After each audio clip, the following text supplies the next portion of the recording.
있죠. 예수께서 서서 외칩니다. 누구든지 목마르거든 내게로 와서 마시라. 나를 믿는 자는 성경의 이름과 같이 그 배에서 생수의 강이 흘러나오리라.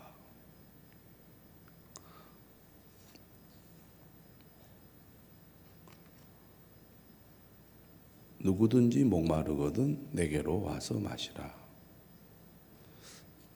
4장에서도 예수님께서 누구에게 말씀하셨습니까? 수가성 여인에게 내가 주는 물을 마시는 자는 영원히 목마르지 아니하리니 내가 주는 물은 그 속에서 영생하도록 솟아나는 샘물이 되리라. 4장 14절에서 예수님 말씀하셨습니다. 예수님은 자신이 누구신지 요한복음을 통해서 분명하게 말씀하고 계십니다. 예수님은 사람들에게 영원한 생명을 주시는 분이시죠. 4장 14절 말씀은 수가성 여인에게 예수님께서 개인적으로 하신 말씀이라고 한다면, 오늘 말씀은 예루살렘에서 명절 끝날에 많은 사람들 앞에서 큰 소리로 외치신 말씀입니다. 누구든지 목마르거든 내게로 와서 마시라.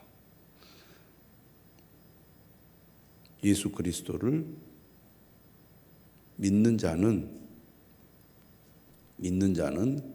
생명을 얻게 될 것이라는 말씀입니다. 그러면서 37절 말씀에서는 더 나아가 그 배에서 생수의 강이 흘러나오게 될 것이다, 이렇게 말씀하고 있습니다.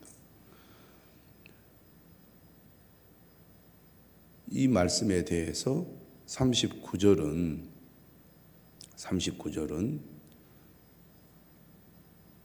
주석을 하고 있습니다. 요한복음 저자가 해석을 하는 거죠. 이는 그를 믿는 자들이 받을 성령을 가리켜 말씀하신 것이라. 생수의 강이 흘러나오리라는 것은 예수 그리스도를 믿는 자는 성령을 받게 될 것이라는 말씀입니다. 우리가 어떻게 생명을 얻습니까? 예수 그리스도를 믿을 때 성령이 임함으로 우리가 생명을 얻게 된다는 것이고,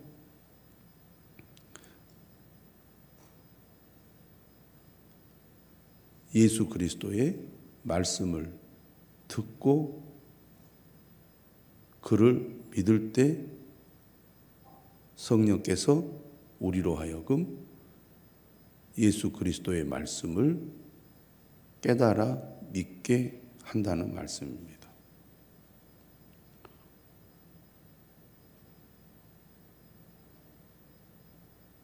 우리에게 성령을 주시는 분은 바로 예수 그리스도이신 거죠. 그러면서 괄호 안에 예수께서 아직 영광을 받지 않으셨으므로 성령이 아직 그들에게 계시지 아니하시더라, 이렇게 말씀하고 있습니다.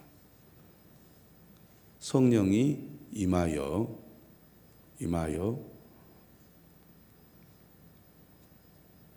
본격적으로 복음 사역이 시작된 것은 예수님께서 승천하신 후에 오순절 성령 강림이 있은 후에 일어나게 되지요. 그것을 말씀하고 있는 구절입니다.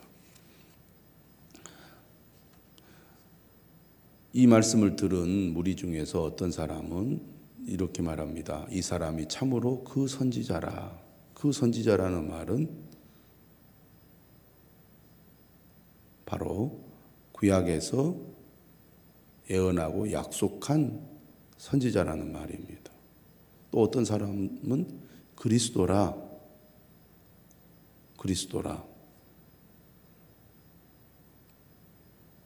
이렇게 사람들이 말을 했습니다.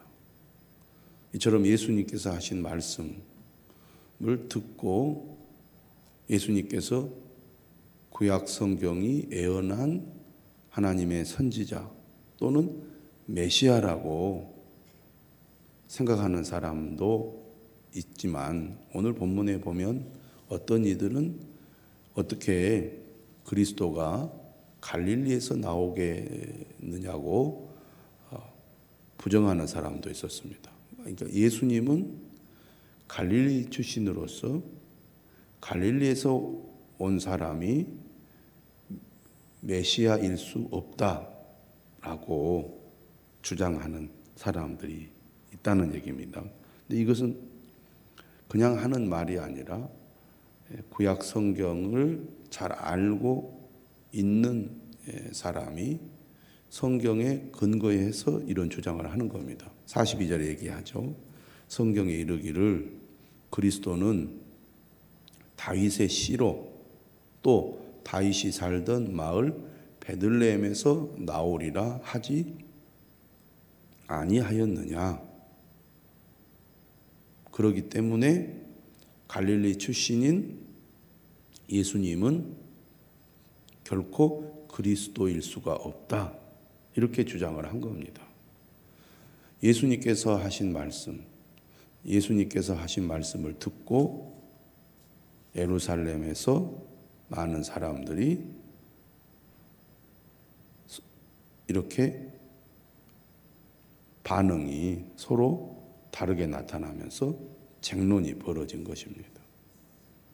그리스도다, 그리스도가 아니다.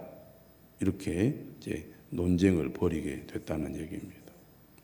그러니까 예수님은 명절에 예루살렘에 올라가서 자신이 누구인지 자신의 정체를 드러내고 또 큰 소리로 밝히게 되니까 예루살렘이 소란스럽게 된 것입니다. 핫 이슈가 돼서 예루살렘의 명절을 지키러 오는 수많은 사람들에게 큰 파장을 일으키고 있습니다. 모든 것을 안정적으로 질서를 유지하고자 하는 종교 지도자들에게는 예수님께서 눈의 가시처럼 여겨질 수밖에 없었을 것입니다. 그래서 그를 잡고자 하는 자들도 있었습니다.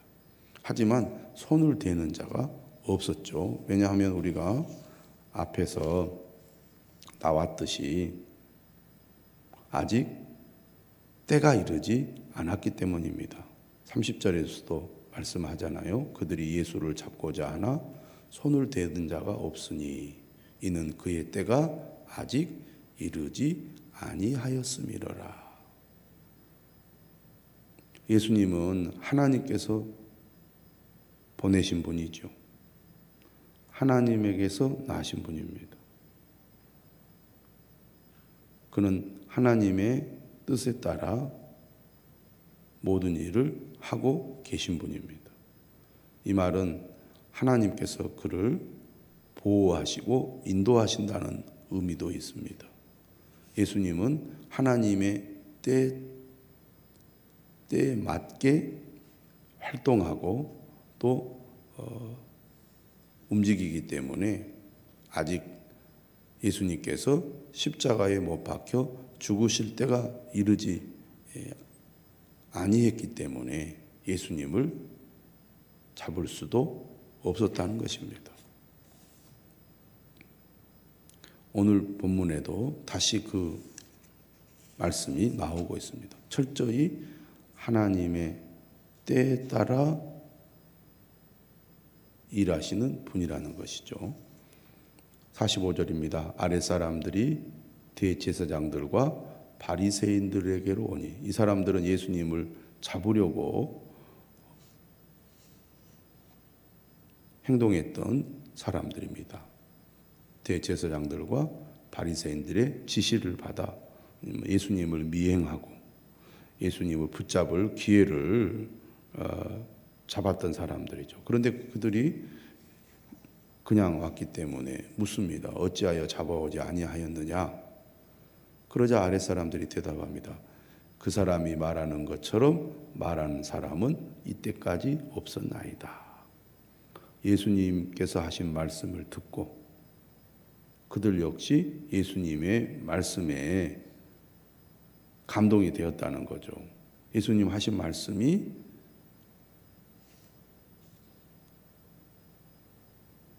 보통 사람들이 하는 말과는 전혀 다르다는 것을 그들도 느꼈다는 얘기입니다. 예수님을 잡으러 왔다가 예수님의 말씀에 감동이 된 거죠. 그러니까 47절에 바리새인들이 뭐라고 말합니까? 너희도 미혹되었느냐? 당국자들이나 바리새인 중에 그를 믿는 자가 있느냐? 기득권자들은 자신들의 기득권을 지키기 위하여 예수님을 붙잡으려고 했지만 예수님을 만나서 예수님의 말씀을 듣고 예수님이 행하시는 표적을 보게 되면 예수님을 향한 그들의 태도나 마음이 달라지더라는 얘기입니다. 그러니까 예수님을 직접 대면하지 않고 예수님에 대해서 비판적인 생각을 가진 이 기득권자들은 예수님을 비난하지요.